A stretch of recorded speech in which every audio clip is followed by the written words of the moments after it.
जी, तो लास्ट में हमने जो है वो इम्फाइमा गॉल ब्लैडर तक कर लिया था, म्यूकोसिल ऑफ गॉल ब्लैडर करना है। ये कंडीशन है म्यूकोसिल, जिसमें नाम से पता चल रहा है कि गॉल ब्लैडर में ना म्यूकस फिल हो गया है। होता ये है कि जो सिस्टिक डक्ट है उसकी ऑब्स्ट्रक्शन होती है, कोई स्टोन उसको ऑब्स्ट्रक्ट कर देता है। लेकिन अब जो ऑब्स्ट्रक्शन हुई है उसमें कोई इन्फेक्शन इन्फ्लेमेशन नहीं होगा। पहले तो ये था इन्फेक्शन हो रहा था, इन्फ्लेमेशन होती थी तो कोलिसिस्टाइटिस हो रहा था इन्फेक्शन हो रहा था तो इम्फाइमा गॉल ब्लैडर हो रहा था। अब ना इन्फ्लेमेशन हुई है ना इन्फेक्शन हुआ है, बल्कि जितनी भी अंदर बाइल है सारी वो गॉल ब्लैडर की वॉल ने एब्जॉर्ब कर ली है। अब गॉल ब्लैडर में बाकी कुछ भी नहीं बचा, तो गॉल ब्लैडर का सारा म्यूकस अंदर चला रहेगा और वो म्यूकस से फिल हो जाएगा गॉल ब्लैडर। म्यूकस आया कहाँ से कि जो उसका गॉल ब्लैडर का म्यूकोजा है उसके सेक्रेटरी सेल म्यूकस बनाते जा रहे हैं, ठीक है। तो सारा अंदर म्यूकस फिल हो गया है, इसको म्यूकोसिल ऑफ गॉल ब्लैडर कहते हैं। और ये जो है ना, अगर कोलेंजियोकार्सिनोमा हो उसकी वजह से भी सिस्टिक डक्ट ऑब्स्ट्रक्ट हो तो उस केस में भी म्यूकोसिल हमें मिलता है गॉल ब्लैडर। क्लिनिकल फीचर्स क्या है, अब इसमें क्योंकि इन्फेक्शन नहीं है, इन्फ्लेमेशन नहीं है, तो ये पेनलेस होगा, सॉफ्ट सा ग्लोब्यूलर सा आपको एक मैस मिलेगा, टेंडर भी नहीं होगा।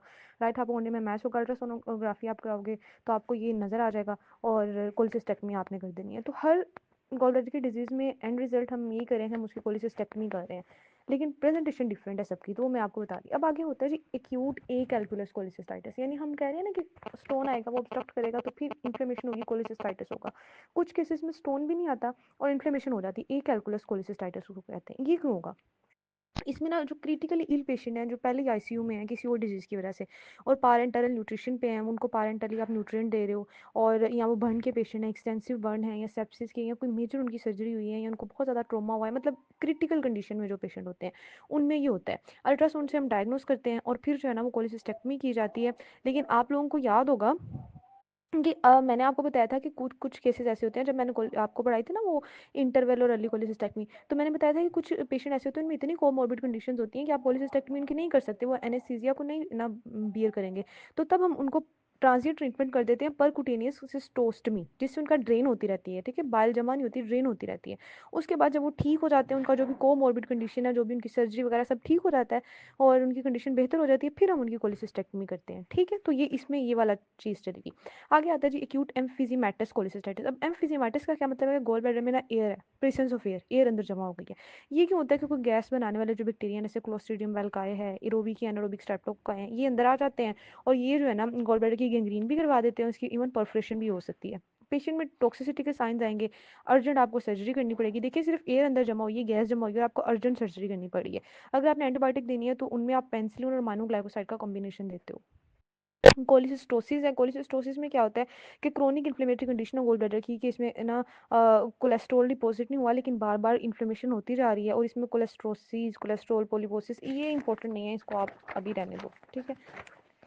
आप आ जाओ जी कोलिडोकोलिथियासिस पे आते हैं। कोलिडोकोलिथियासिस क्या होता है कि स्टोन्स इन बाइल डक्ट, मतलब बाइल डक्ट में स्टोन्स आ रहे हैं, कॉमन बाइल डक्ट में स्टोन आ रहे हैं। अब ये लार्ज हो सकते हैं, स्मॉल हो सकते हैं, एक स्टोन भी हो सकते हैं, एक से ज़्यादा भी हो सकते हैं, प्राइमरी भी हो सकते हैं। प्राइमरी का मतलब है बने ही बाइल स्टोन में, सेकेंडरी भी हो सकते हैं कि पहले गोल ब्लैडर में बने थे फिर गोल ब्लैडर से माइग्रेट करके बाइल डक्ट में आ गया। तो पहले प्राइमरी स्टोन्स को देख लेते हैं। Primary stones are form with in the bile duct, ठीक है। ये बाइल डक्ट में बनते हैं, क्यों बाइल डक्ट में ये बन गए? कोई बाइल डक्ट का इन्फेक्शन हुआ था, कोई बिलियरी ट्री का इन्फेक्शन हुआ था, कोई पैरासिटिक इन्फेस्टेशन हो गई थी, पैरासाइट आ गए थे, उनकी वजह से यहाँ पर स्टोन बन गए, ठीक है। यूजुअली ये ब्राउन पिगमेंट होते हैं स्टोन्स, और जो सेकेंडरी स्टोन्स हैं वो वाले स्टोन्स हैं जो पहले गोल ब्लैडर में बने थे फिर माइग्रेट करके बाइल डक्ट में आएंगे, और ये यूजुअली कोलेस्ट्रॉल के स्टोन होते हैं। तो जो प्राइमरी स्टोन थे वो यूजुअली पिगमेंट स्टोन होते हैं, क्योंकि आपको पता है ना कि पिगमेंट स्टोन तब बनते थे, ये दो तरह के थे, ब्लैक और ब्राउन। ब्लैक तब बनते थे जब हीमोलिटिक इनीमिया होता था, और ब्राउन बनते थे जब इन्फेक्शन होता था। तो ब्राउन जो स्टोन है वो बनते हैं इन्फेक्शन की वजह से, प्राइमरी स्टोन है, लेकिन जो गोल ब्लैडर से आएंगे वो यूजुअली कोलेस्ट्रॉल स्टोन होते हैं। एसिम्प्टोमेटिक भी हो सकते हैं, कोलेंजाइटिस भी करवा सकते हैं, ऑब्स्ट्रक्टिव जॉन्डिस भी करवा सकते हैं, और आपको पता है कि अगर स्टोन बाइल डक्ट में हो तो पैंक्रियाटाइटिस भी करवा सकता है। तो ये सारे इनका सीक्वल हो सकता है। जैसे हमने गोल स्टोन का सीक्वल पढ़ा था ना कि कोलिसिस्टाइटिस हो सकता है, एक्यूट कोलिसिस्टाइटिस, क्रोनिक कोलिसिस्टाइटिस, फिर इम्पाइमा गोल ब्लैडर, फिर जो है वो म्यूकोसील गोल ब्लैडर, परफोरेशन, गैंग्रीन। तो यहाँ पर ये सीक्वल है कि कोलेंजाइटिस हो सकता है, पैंक्रियाटाइटिस हो सकता है, ऑब्स्ट्रक्टिव जॉन्डिस हो सकता है।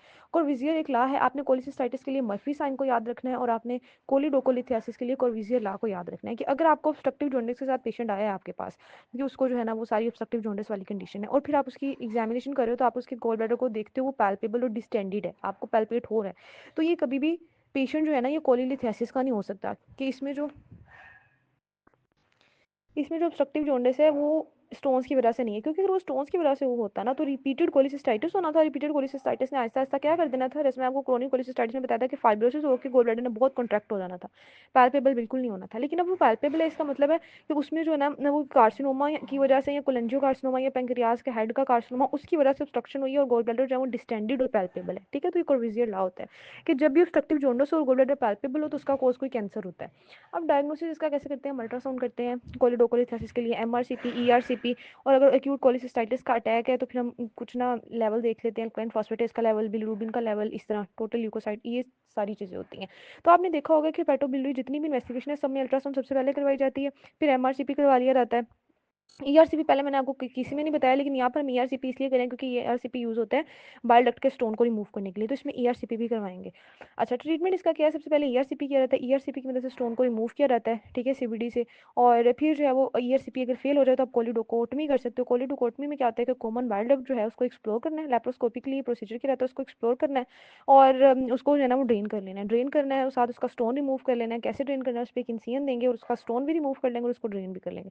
जब एक दफ़ा स्टोन रिमूव हो गया, अब आपने क्या करना है, उसमें टी ट्यूब प्लेस करनी होती है और डक्ट को बंद कर देना है। जो टी ट्यूब का एक लिम्ब होता है वो बाहर आ जाता है, राइट साइड ऑफ एब्डोमेन में उसको निकाल देते हैं और वहाँ से बाइल ड्रेन होती रहती है। मतलब एक उसका लिम्ब अंदर है और लॉन्ग लिम्ब जो है वो बाहर है और वहाँ से ना बाइल ड्रेन होती रहेगी। फिर पेशेंट आहिस्ता आहिस्ता रिकवर करता है क्योंकि अब उसकी बाइल ड्रेन होती जा रही है, तो जो भी उसकी वहाँ पर इन्फ्लेमेशन या इन्फेक्शन हुआ था बाइल डक्ट का वो खुद ही ठीक हो जाएगा आहिस्ता आहिस्ता। तो 7 to 10 डेज के बाद आपने सर्जरी के 7 to 10 डेज के बाद आपने कोलेंजियोग्राम परफॉर्म करना है, टी ट्यूब कोलेंजियोग्राम। अब अगर आपको कोई डिजिटल ऑब्स्ट्रक्शन नहीं मिल रही और सब ठीक ठीक है हालात, तो अब आप ट्यूब को रिमूव कर दो क्योंकि अब वो जो ट्यूब है वो पैटेंट ही रहेगी और उस पर कोई ऑब्स्ट्रक्शन नहीं होगी। लेकिन अगर आपने 7 to 10 डेज के बाद देखा और वहाँ पे आपको कोई स्टोन मिल गया तो अब ट्यूब को रिमूव ना करो, क्योंकि अगर आपने ट्यूब को रिमूव कर दिया तो उसकी पेटेंसी फिर खराब हो जानी है, उसने फिर ऑब्स्ट्रक्ट हो जाना है क्योंकि वहाँ पे भी स्टोन मौजूद है। फिर आप उसको 6 वीक तक छोड़ देते हो, ठीक है, ताकि वो बिल्कुल अच्छे से जो है ना वो क्लियर हो जाए ट्रैक। और फिर जो अगर कोई स्टोन बाकी बचे उसको फिर ना हम ईआरसीपी अगेन करके रिमूव कर लेते हैं या उसको पीटीसी करके या इवन सर्जरी करके भी रिमूव कर सकते हैं। तो ये होता है जी कोलिडोकोटमी, ये तब करते हैं अगर फर्स्ट ईआरसीपी अटेम्प्ट फेल हो जाए। आगे है जी कोलेंजाइटिस। कोलेंजाइटिस क्या होता है कि बिलियरी चैनल की इन्फ्लेमेशन, जिसमें सीबीडी है, हिपैटिक डक्ट है या बाइल डक्ट है, इनमें से किसी की इन्फ्लेमेशन हो जाए उसको कोलेंजाइटिस कहते हैं। नॉर्मली ये सारी जो बाइल है स्टेराइल होती है, इसमें कोई इन्फेक्शन कोई बैक्टीरिया वगैरह नहीं होता, लेकिन अगर इसकी फ्लो की ऑब्स्ट्रक्शन हो, कहीं पर स्टेसिस हो, तो फिर इसमें इन्फेक्शन हो जाता है और उसको कोलेंजाइटिस कहते हैं। यूजली ऑब्स्ट्रक्शन जो है वो कॉमनेस्ट काज जो है कोलेंजाइटिस का वो गोल स्टोन ही है। गोल स्टोन गोल ब्लैडर से माइग्रेट करके बाइल डक्ट में आ जाते हैं, फिर इसको ऑब्स्ट्रक्ट कर देते हैं, फिर कोलेंजाइटिस हो जाता है। लेकिन गोलस्टोन के अलावा biliary stricture, parasite, biliary stent, choledochal cyst, biliary tract instrumentation, ये सब चीज़ें भी कोलेंजाइटिस करवा सकती हैं। जो सबसे कॉमन ऑर्गेनिज्म है वो इकोलाई है, क्लेप्सिला है, स्यूडोमोनास है, ये वाले ऑर्गेनिज्म है जो कोलेंजाइटिस करवाते हैं। और अगर प्रेजेंटेशन की बात करें तो एल्डरली फीमेल होगी, कोलेंजाइटिस के सिनेरियो में आपको फीमेल ही मिलती है और उसको जो है वो इसको ना आप चारकोट ट्राइएड से हमने डायग्नोस करना था। चारकोट ट्राइएड क्या कहती है कि फीवर होगा, एपिगेस्ट्रिक या राइट अपर क्वाड्रेंट में पेन होगी और जॉन्डिस। तो जब भी फीवर, जॉन्डिस और राइट अपर क्वाड्रेंट में पेन होगी ना, तो वो आपके पास क्या होता है, कोलेंजाइटिस। वो कोलिसिस्टाइटिस नहीं होता क्योंकि कोलिसिस्टाइटिस में जॉन्डिस नहीं होता, ठीक है, मैंने बताया ना माइल्ड सा जॉन्डिस होता है। कोलिसिस्टाइटिस में फीचर जो है ना वो दूसरे होते हैं, लेकिन यहाँ पर क्या है, यहाँ पर नोजिया वोमिटिंग ऐसा नहीं वो बता रहे, यहाँ पे वो कह रहे हैं 3 टिपिकल सिम्टम है, एपिगेस्ट्रिक पेन या राइट हाइपोकोंड्रिया में पेन ज्यादा और फीवर और जॉन्डिस, इसको चारकोट ट्राइएड कहते हैं, ठीक है। और बाजू का जो है आपको रेनॉल्ड पेंटेड भी मिल जाता है, यानी 5 चीजें भी मिल जाती हैं। वो क्या होता है, fever, jaundice, right upper quadrant में पेन और साथ पेशेंट सेप्टिक शॉक में और मेंटल स्टेटस चेंज भी हो सकता है उसका, ठीक है। तो ये भी आपको 5 चीजें मिल सकती हैं। अब हमने बात करनी है जी, वो आगे बता रहा है कि जो आप प्रेजेंटेशन बाज़ औक़ात एटिपिकल भी हो सकती है और आपको जो फाइंडिंग मिलती है वो आपने एग्जामिनेशन किया, आपको टेंडरनेस मिली, तो आप उसको एग्जामिनेशन पे नहीं डिफरेंशिएट कर पाते कि कोलिसिस्टाइटिस है या कोलेंजाइटिस है, ठीक है। डायग्नोसिस आपने कैसे करना है, ल्यूकोसाइटोसिस आपको मिलेगा, बिलिरुबिन का लेवल रेज होगा, अल्कलाइन फॉस्फेटेस का लेवल रेज होगा, अल्ट्रासाउंड आप करोगे आपको गोल्ड स्टोन नजर आ सकते हैं, बाइल डक्ट डायलेटेड मिल जाएंगी और बिलियरी ऑब्स्ट्रक्शन नजर आ जाएगी, तो आपको पता चल जाएगा कि बिलियरी ऑब्स्ट्रक्शन की वजह से इन्फेक्शन हुआ है। ट्रीटमेंट क्या करना है, सबसे पहले तो इसमें एंटीबायोटिक्स देनी होती है। कोलिसिस्टाइटिस ऐसी ट्रीटमेंट है ना, उसमें भी हम एंटीबायोटिक्स देके आईवी फ्लूइड देके एनाल्जेसिक देते थे, इसमें भी वैसा ही आपने स्टार्टिंग में ट्रीटमेंट देना है और अगर सिम्टम प्रेजिस्ट करें इस कंजर्वेटिव ट्रीटमेंट के बाद भी, फिर आपको इमरजेंसी जो है ना वो डिकम्प्रेशन करनी जरूरी है कि आपने जो भी अंदर स्टेसिस है उस सारी सिक्रेशन को निकालना है और ईआरसीपी करके स्टोन को रिमूव करना है और ईआरसीपी की मदद से आपने स्टेंट भी प्लेस कर देना है, ठीक है। और जहाँ पे ईआरसीपी सक्सेसफुल ना हो वहाँ पे फिर आप पीटीसी करते हो। तो अब मैं ज़रा डिफरेंशिएट करवाती हूँ कि अगर कोलिसिस्टाइटिस हो तो उसमें इनिशियल ट्रीटमेंट के बाद कोलिसिस्टेक्टमी कंसीडर की जाती है, लेकिन कोलेंजाइटिस में इनिशियल ट्रीटमेंट के बाद ईआरसीपी की जाती है, ठीक है। ये चीज़ याद रखनी है, इसमें ईआरसीपी करनी है, अगर ईआरसीपी ना हो तो पीटीसी करनी है और उसमें कोलिसिस्टेक्टमी करनी है। चलें, उसके बाद जो है नेक्स्ट आपके पास टॉपिक जो है वो बाइल डक्ट स्ट्रक्चर है, उसके बाद कोलेंजियोकार्सिनोमा है, फिर गॉल ब्लैडर का कार्सिनोमा है, और फिर ये चैप्टर हमारा खत्म हो जाएगा। तो बाइल डक्ट की स्ट्रक्चर को देख लेते हैं। हम बार बार कह रहे हैं कि बाइल डक्ट स्ट्रक्चर बनते हैं, और ये बाइल डक्ट स्ट्रक्चर भी ना ऑब्स्ट्रक्शन करवा देते हैं, जैसे स्टोन करवाते हैं वैसे ये ऑब्स्ट्रक्शन करवा देते हैं, कोलेंजाइटिस करवा सकते हैं। इनके कॉजेज कुछ कंजेनिटल है कि बिलियरी ट्रेजिया था, कुछ ना सर्जरी में होता है, सर्जरी कॉमनेस्ट कॉज है इसका, स्पेशली कोलिसिस्टेक्टमी करते वक्त इंजरी कर देते हैं बाइल डक्ट की, और वहाँ पे स्ट्रक्चर बन जाता है। कोलिडोकोटमी में हो सकती है, गैस्ट्रेक्टमी में, मतलब इर्द गिर्द वाले किसी भी विसरा की अगर सर्जरी हो, गैस्ट्रेक्टमी हो या हिपैटिक ट्रांसेक्शन हो, लिवर ट्रांसप्लांटेशन हो।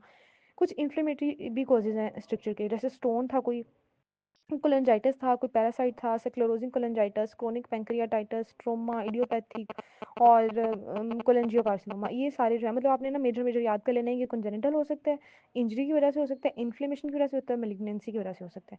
प्रेजेंटेशन इसकी कैसे होगी? प्रेजेंटेशन ऑब्स्ट्रक्टिव जॉन्डिस की होगी कि बिलिरुबिन ज़्यादा होगा, अल्कालाइन फॉस्फेटेज ज़्यादा होगा, डार्क यूरिन होगा, पेल स्टूल होंगे, और कोलेंजाइटिस के साथ भी पेशेंट आ सकता है। इन्वेस्टिगेट में सेम वही होगी, अल्ट्रासाउंड करा लो, एमआरसीपी करा लो, ईआरसीपी की मदद से stone remove, sorry, structure remove करो। और आपको कहता है स्ट्रक्चर डायलेट कर देते हैं हम ईआरसीपी की मदद से, और अगर वो नहीं काम कर रहा तो पीटीसी करो, फिर सीटी स्कैन करवा लो। ये सारे वही चीज़ें हैं। ट्रीटमेंट आपने कैसे करना है? ट्रीटमेंट डिपेंड करता है साइट पर और साइज पर और नेचर पर। अगर बिनाइन स्ट्रक्चर है तो उनको सिंपली ईआरसीपी की मदद से डायलेट कर लेते हैं या पीटीसी की मदद से डायलेट कर लेते हैं। अगर कम्प्लेक्स स्ट्रक्चर है तो फिर आपको सर्जरी भी करनी पड़ सकती है, एनास्टमोसिस भी बनाने पड़ सकते हैं। इस किस्म की सर्जरी में हम करते क्या है, हम जो है ना स्पेशलिस्ट जो एक्सपर्टीज़ है उनकी हेल्प लेते हैं। और अगर मेलिग्नेंट स्ट्रक्चर हो यानी मेलिग्नेंसी की वजह से स्ट्रक्चर बन रहा हो तो फिर उनको रिसेक्ट करना है, और फिर आपने हिपैटिकोजोजेनोस्टमी कर देनी है। वो जो आपको हिपैटिकोजोजेनोस्टमी बताई गई है पहले भी कि हम एट्रेजिया की कंडीशन में करते हैं या कोलिडोकोलसिस्ट की कंडीशन में करते हैं, तो वही यहाँ पर हम करते हैं कि हिपैटिकोजोजेनोस्टमी कर देते हैं। लेकिन अगर मेलिग्नेंट स्ट्रक्चर हो, अगर बेनाइन से स्ट्रक्चर है तो उनको सिंपली डायलेट ही किया जाता है, ठीक है, ईआरसीपी से। नेक्स्ट है जी गालस्टोन इलियस। गालस्टोन इलियस क्या होता है कि अगर स्टोन जो है वो गॉल ब्लैडर से चला जाए आपकी इंटेस्टाइन में, बोवल में, तो वो उसका आइलिस करा देता है कि उसकी पेरिस्टालसिस रुक जाती है। अब इतना बड़ा स्टोन स्मॉल इंटेस्टाइन में जाएगा कैसे? होता है कि गोल ब्लैडर में स्टोन होता है, वो ना आहिस्ता आहिस्ता डिस्टेंड करता है, फिर वो डुडेनम को रोड करना शुरू कर देता है, फिस्टुला से बन जाता है गोल ब्लैडर और डुडेनम के दरमियान कम्युनिकेशन बन जाती है। इस फिस्टुला में से क्या होता है कि जो गोल स्टोन होते हैं वो डुडेनम में इंटर हो जाते हैं। जब वो इंटर हो जाते हैं फिर आगे गुजरते रहते हैं, वहाँ तक चले जाते हैं जहाँ तक वो जा सकते हैं। फिर नैरोस्ट पोर्शन आता है स्मॉल बबल का, यानी इलियोसिकल जंक्शन के पास जाके, वहाँ पे जाके वो ऑब्स्ट्रक्शन करा देते हैं, ठीक है, स्मॉल बबल ऑब्स्ट्रक्शन करा देते हैं। पेशेंट जो है स्मॉल बबल ऑब्स्ट्रक्शन के साथ प्रेजेंट करेगा, और जैसे वो जो सिम्टम उसकी टिपिकल है कि constipation, vomiting, abdominal distension, pain, उसके साथ प्रेजेंट करेगा। और आपको बिलियरी ट्री में एयर मिल सकती है। और ट्रीटमेंट आप इसका कैसे करोगे? आप लेप्रोटमी करोगे, और जो ऑब्स्ट्रक्शन है, गोल्ड स्टोन ने जो ऑब्स्ट्रक्ट किया है स्मॉल बबल को, उसको रिमूव करोगे, ठीक है। और अब आपको ना इंट्रोस्टमी कर देनी है आपने, कि वो इंट्रोस्टमी कर सकते हो स्टोन को रिमूव करने के लिए। तो ऑब्स्ट्रक्शन आपने रिलीव कर दी, इस पे सर्जरी खत्म भी हो सकती है। और अगर पेशेंट जो है ना वो हेल्दी है और उसका मतलब स्टेबल है वो, तो फिर आप साथ ही कोलिसिस्टेक्टमी करके वो जो फिस्टुला बना था कोलिडोकोडेड्रनल फिस्टुला, उसको भी रिपेयर कर सकते हो अगर पेशेंट की कंडीशन बेहतर है। वरना पहले आप सिर्फ स्मॉल बबल की ऑब्स्ट्रक्शन रिलीव करते हो, और ये जो बाकी सारा काम है कोलिसिस्टेक्टमी और फिस्टुला वाला, ये आप बाद में करते हो, डेफिनेटिव सर्जरी आप थोड़े दिन के बाद करते हो, ठीक है। चलें, नेक्स्ट है जी बाइल डक्ट के ट्यूमर। ये इंपॉर्टेंट नहीं है। अब आप कोलेंजियो कार्सिनोमा पे आ जाओ। कोलेंजियो कार्सिनोमा जो है ये बाइल डक्ट का मेलिग्नेंट ट्यूमर है, और एडिनोकार्सिनोमा ये होता है, लीथल मेलिग्नेंसी है।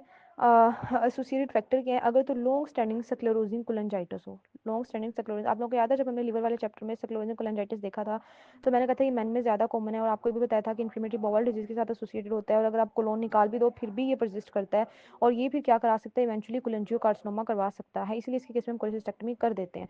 दूसरा, कोलिडोकल सिस्ट भी कोलेंजियोकार्सिनोमा की तरफ लेकर जा सकती है, अगर इंट्राहेपेटिक या एक्स्ट्राहेपेटिक स्टोन हो, वो प्रोलॉन्ग पीरियड तक वहाँ पर रहे, बार बार इरिटेशन होती रहे वॉल की, तो कोलेंजियोकार्सिनोमा हो सकता है। अगर वर्म इन्फेस्टेशन हो रहा है तब भी कोलेंजियोकार्सिनोमा हो सकता है, ठीक है। ये बाइल डक्ट का ट्यूमर है। अच्छा, फीचर्स इसके क्या होंगे? अब किसी भी ट्यूमर के क्या फीचर होते हैं? वेट लॉस होता है, एनोरेक्सिया होगा, जॉन्डिस इसमें हो जाएगा, और गोल ब्लैडर पैल्पेबल हो जाएगा। जैसे कोई ला याद आ गया ना आपको, कि अगर ऑब्स्ट्रक्टिव जॉन्डिस के सारे फीचर्स हों और साथ आपको कोई पैल्पेबल गोल ब्लैडर मिले तो वो फिर कार्सिनोमा होता है। अच्छा, उसके बाद अगर इसके मेट्स हैं तो आपको लिवर, लंग्स, उसके भी फीचर मिल सकते हैं। इन्वेस्टिगेशन आपने क्या करनी है? आपने सबसे पहले टेस्ट कराना है, आपको बिलिरुबिन लेवल ज़्यादा मिलेगा, अल्कलाइन फॉस्फेटेज लेवल ज़्यादा मिलेगा, जीजीटी मिलेगा, यानी ऑब्स्ट्रक्टिव जॉन्डिस वाले फीचर मिलेंगे। फिर आपने एक इसका ट्यूमर मार्कर होता है CA-19, वो करवाना है, वो भी रेज्ड होता है। और फिर जो है वो आपने सिटी स्कैन, ट्राईफिजिक सिटी स्कैन करा लेना है। ये जो है ना वो आपको साइट भी बता देगा, साइज भी बता देगा, वास्कुलरिटी भी बता देगा। सिटी स्कैन आपने जो है ना वो बॉडी का भी करवा लेना मेट्स वगैरह देखने के लिए, फिर एमआरसीपी करवाना है, और अगर डिस्टल सा ट्यूमर पड़ा हो तो एमआरसीपी के बाद अपने ईआरसीपी परफॉर्म करके स्टेंट पास कर देना है, क्योंकि स्टेंट क्या करेगा कि वो जो ऑब्स्ट्रक्शन है तो उसको रिलीव कर देगा। दूसरा वहाँ से बायोप्सी भी हम ले लेंगे ईआरसीपी की मदद से, आपको याद है ना वो ब्रश साइटोलॉजी जो थी, बायोप्सी भी हम ले लेते हैं। और फिर आपने एंडोस्कोपिक अल्ट्रासोनोग्राफी करनी है, वो हमें बताएगी कि कितना जो है ना वो पेनिट्रेट किया हुआ है ट्यूमर ने, कितना लोकली स्प्रेड किया हुआ है। तो ये सारी होगी। अच्छा, जितनी भी इन्वेस्टिगेशन होती है ना जहाँ पे बाइल डक्ट इन्वॉल्व है ना, उसमें ईआरसीपी जरूर लिखना होता है, क्योंकि ये स्ट्रक्चर भी रिमूव कर देती है, स्टोन भी रिमूव कर देती है, ड्रेनेज भी करा देती है, और अगर ईआरसीपी फेल हो जाए तो पीटीसी करनी होती है। बाकी सारी इन्वेस्टिगेशन जो है वो आपने बाइल डक्ट के केसेस में बिलीरुबिन, अल्कलाइन फॉस्फेटेस, ये सारे इनके लेवल आपने रेज लिखने होते हैं, जीजीडी का लेवल रेज। अगर कैंसर हो तो आपने CA19 ट्यूमर मार्कर भी लिख देना है। और सिटी जो ट्राईफिजिक्स का है ना, ये भी ट्यूमर तभी कराते हैं जब कैंसर हो, ठीक है। अच्छा, अब क्लासिफिकेशन है बाइल डक्ट के ट्यूमर की कि ये टाइप 1, टाइप 2, टाइप 3 ए और बी है, और टाइप 4 है। टाइप 1 में क्या होता है कि जो ट्यूमर है वो सिर्फ कॉमन हिपैटिक डक्ट में है। टाइप 2 में वो बाइफर्केशन पे चला गया है, मतलब जहाँ पे राइट और लेफ्ट हेपेटिक डक्ट बाइफर्केशन हो रही है। टाइप 3 ए में वो राइट साइड पे जाएगा, 3 बी में वो लेफ्ट साइड पे जाएगा, और 4 में वो क्या करेगा, दोनों में होगा, राइट में भी और लेफ्ट में भी। ये जो क्लासिफिकेशन मैंने आपको बाइल डक्ट के ट्यूमर की बताई है ना, बिस्मथ क्लास। अच्छा, ये जो मैंने आपको क्लासिफिकेशन बताई है ना बाइल डक्ट ट्यूमर की, इसको बिस्मथ क्लासिफिकेशन कहते हैं। मतलब बिस्मथ अगर आपसे क्लासिफिकेशन पूछी जाए तो आपने ये वाली बतानी है। साथ डायग्राम ही देख लेंगे। टाइप 1 में जो है वो सिर्फ कॉमन हिपैटिक डक्ट इन्वॉल्व है, टाइप 2 में बाइफर्केशन पे चला गया ट्यूमर, टाइप 3 में राइट साइड पे, टाइप 4 में लेफ्ट पे, और टाइप 5 में दोनों में है, राइट और लेफ्ट। अब ट्रीटमेंट की अगर बात करें तो हमारे पास एक ही क्यूरेटिव ट्रीटमेंट है, वो सर्जिकल सीएन है कि कोलेंजियोकार्सिनोमा को निकाल दो। लेकिन 10 से 15% जो पेशेंट है उनमें सिर्फ हम सर्जरी कर पाते हैं, बाकी सूटेबल ही नहीं होता, उनमें सर्जरी नहीं की जा सकती। जो बिस्मथ टाइप 1 एंड 2 है, यानी जिसमें कॉमन हिपैटिक डक्ट में था ट्यूमर या उसकी बाइफर्केशन तक था, लेकिन अभी राइट लेफ्ट हिपैटिक डक्ट में एंटर नहीं हुआ था, उनमें ना अगर वेस्कुलर इन्वॉल्वमेंट की कोई साइन ना हो तो सिंपली उनको लोकली रिसेक्ट कर देते हैं, और साथ कोलिसिस्टेक्टमी कर देते हैं, कॉमन बाइल डक्ट को निकाल देते हैं, लिम्फेडिनेक्टमी कर देते हैं, और हिपैटिकोजेजुनोस्टमी, क्योंकि अब सारा ये वाला स्ट्रक्चर निकाल दिया है तो बाइल कैसे जाएगी, तो सीधा जजुनम को लीवर के साथ जोड़ना है, तो हिपैटिक जेजुनोस्टमी कर दी जाती है। लेकिन अगर टाइप 1 और 2 हो, अगर टाइप 3 ए 3 बी हो तो अब आपको जो है ना वो हिपाटेक्टमी, राइट एंड लेफ्ट हिपाटेक्टमी भी करनी पड़ेगी। राइट 3 ए है यानी राइट साइड वाला अगर इन्वॉल्व है तो आपको राइट लोब लीवर का निकालना पड़ेगा। अगर 3 बी है लेफ्ट हिपैटिक डक्ट इन्वॉल्व है तो आपको लेफ्ट साइड भी लीवर की निकालनी पड़ेगी। तो ये आपने थोड़ी सी डिफरेंस याद रखना है कि टाइप 1 एंड 2 में लीवर को कुछ नहीं करना, और टाइप सिर्फ लीवर को जजनम से साथ अटैच करके बाकी सारे स्ट्रक्चर निकाल देने, और टाइप 3 ए 3 बी में आपको लीवर का लोब निकालना पड़ना है, रिस्पेक्टिव लोब।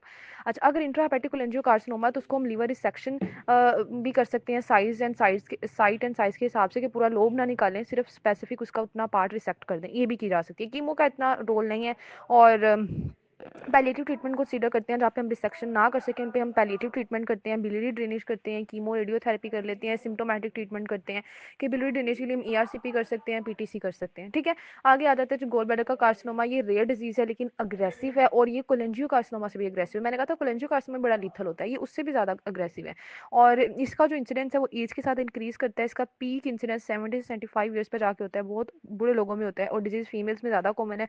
95% में ये डिजीज तभी होती है जब पहले गोल्डस्टोन रहे हैं, उनको ट्रीट ना किया गया हो, तो फिर ये कार्सिनोमा बन जाता है। ये भी डीनोकार्सिनोमा होता है। इसके काजेटिव फैक्टर देख लें तो गोल्डस्टोन है, वर्म्स है, प्रोसिलिन गोल ब्लैडर है, टाइफॉइड है, ठीक है। कोलेंजियोकार्सिनोमा के कॉजेटिव फैक्टर क्या थे, वो भी मैंने आपको बताया था कि लॉन्ग स्टैंडिंग स्क्लेरोजिंग कोलेंजाइटिस है, ठीक है, या कोलिडोकल सिस्ट है, या कुछ स्टोन है और वर्म है। यहाँ पर क्या है, गोल्डस्टोन है, वर्म है, प्रोसिलिन गोल ब्लैडर, ये तो इतनी दफा मैंने रिपीट करा दिया कि प्रोसिलिन गोल ब्लैडर जो है वो प्री मेलिग्नेंट कंडीशन होती है, और टाइफाइड कैरियर, टाइफाइड के अगर लॉन्ग स्टैंडिंग कैरियर हो ना तो भी कार्सिनोमा बन जाता है। फीचर्स क्या होंगे, weight loss, jaundice, hard palpable globular mass, वही वाला कोर्विजियला, ठीक है। अच्छा, अब इन्वेस्टिगेशन क्या है, अल्ट्रासाउंड करवानी है, सीटी स्कैन करवाना है, और मैंने कहा था कि जब भी कैंसर हो ना तो सीटी स्कैन भी करवाने होते हैं, ट्यूमर मार्कर, तो ट्यूमर मार्कर CA19 करवा लेना है। बाकी आपको ESR रेज मिल सकता है, इनीमिया ल्यूकोसाइटोसिस मिल सकता है। स्टेजिंग इसकी कर लेते हैं। स्टेजिंग आपको मैंने एक रूल बताया हुआ है इसोफेगस के टाइम का, वही हर जगह अप्लाई करते रहें, जहाँ पर वो चेंज होना होगा मैं आपको खुद बता दूंगी। T1 पे अगर म्यूकोजा, सब म्यूकोजा इन्वोव हुए हैं सिर्फ, T2 पे मस्कुलरिस वाली लेयर इन्वोव हो गई है, T3 पे सिरोजा तक चला गया, T4 पे एडजेसेंट स्ट्रक्चर तक चला गया, यानी एडजेसेंट स्ट्रक्चर यहाँ पे क्या है, लिवर है, तो लिवर तक चला गया। और T1 और 2 जो ट्यूमर है उनको आप इंसिडेंटली डायग्नोस करते हो, क्योंकि वो कुछ भी नहीं करते, कोई सिम्टम वगैरह नहीं आती, और यानी आप गोल ब्लैडर स्टोन रिमूव करने लगे थे तब आप उनको ना डायग्नोस कर सकते हो। ट्रीटमेंट अगर T1 का देखा तो सिंपल गोल ब्लैडर को निकाल दो, कोलिसिस्टेक्टमी कर दो, क्योंकि अभी तो कैंसर शुरू ही हुआ है, स्प्रेड नहीं किया। और अगर T2 है तो एक्सटेंडेड कोलिसिस्टेक्टमी करनी है। एक्सटेंडेड कोलिसिस्टेक्टमी में क्या आता है, गोल ब्लैडर भी रिमूव करना है, लीवर का भी सेगमेंट रिमूव करना है, कौन सा, 4B और 5, ठीक है, ये लेफ्ट साइड पे सेगमेंट होते हैं लीवर के। फोर बी जो है वो लेफ्ट साइड पे होता है और जो फाइव है वो राइट साइड पे होता है, तो फोर बी और फाइव वाला सेगमेंट रिमूव करना है। लिम्फेडेनेक्टमी भी करनी है। पेरिकोलिडोकल जो है उसको भी रिमूव करना है। पोर्टल राइट सीलियक इन सब लिम्फ नोड को रिमूव करना है। पेरी कोलिडोकल को भी, पोर्टल को भी, राइट को, सीलियक को, सारी मतलब इर्द गिर्द के जितने भी एरिया के लिम्फ नोड है उनको रिमूव करना है। ये तो था T2 में। अगर T3 T4 में है तो अब आपको क्या करना है, अब हो सकता है ये ट्यूमर, बल्कि हो नहीं सकता, ट्यूमर सेपरेट कर जाता है इसमें पेरिटोनियम में और इसका डिस्टेंस सेपरेट भी हो सकता है। तो फिर आपने जो है ना वो ये करना है कि साथ लीवर की बहुत ज़्यादा सेगमेंट्स आपको निकालने पड़ेंगे और कीमो रेडियोथेरेपी का भी इसमें थोड़ा बहुत रोल हो सकता है, बट वो प्रूव नहीं हुआ। ठीक है, तो ये अगर इसमें मेट्स हो चुके हैं और डिस्टेंस स्प्लिट कर चुका है, फिर आपने पैलिएटिव ट्रीटमेंट ही करना है, फिर आप लीवर भी सेक नहीं करना क्योंकि उसका कोई फ़ायदा नहीं है। अब मैं ज़रा आपको रिवाइज़ करा देती हूँ कि ट्रीटमेंट मैंने आपको क्या-क्या बताया। मुझे पता है थोड़े से मुश्किल ये टॉपिक है, इसलिए मैं बार-बार रिपीटेशंस करवाती जा रही हूँ कि अगर कोलेंजियोकार्सिनोमा हो तो ट्रीटमेंट क्या करना है कि अगर बिस्मुथ, उसमें ना स्टेजिंग नहीं है, उसमें क्लासिफिकेशन है। अगर बिस्मुथ टाइप 1 और 2 होगा, कोई वेसल्स इन्वॉल्व नहीं हुई, तो सिंपली वो रिसेक्ट कर दो, लोकल रिसेक्शन कर दो। ठीक है, और गोल ब्लैडर को निकाल दो और कॉमन बाइल डक्ट को भी निकाल दो, लिम्फ नोड को भी निकाल दो और हेपेटोरेजिनोस्टमी कर दो, ठीक हो जाएगा पेशेंट। लेकिन अगर टाइप 3A 3B था, अब आपको लीवर के वो वाले सेगमेंट निकालने पड़ेंगे रिस्पेक्टिव। और अगर टाइप 4 तक चला गया था, फिर वो बहुत ज़्यादा स्प्लिट मतलब कर गया ना, तो फिर जो है ना वो यूजुअली हमें पैलिएटिव ट्रीटमेंट ही देना पड़ता है। ठीक है, पैलिएटिव ट्रीटमेंट में क्या है, बिलियरी ड्रेनेज करते जाओ, कीमोथेरेपी कर लो और ERCP PTC से बिलियरी ड्रेन कर लो। गोल ब्लैडर का अगर कैंसर है उसकी स्टेजिंग के हिसाब से देखते हैं हम। अगर तो वो T1 है तो कोलिसिस्टेक्टमी है, T2 है तो एक्सटेंडेड कोलिसिस्टेक्टमी, T3 T4 है तो हिपाटेक्टमी, लीवर को रिमूव करना पड़ेगा। और अगर मेट्स हैं तो फिर आप पैलिएटिव भी कर सकते हो। ठीक हो गया।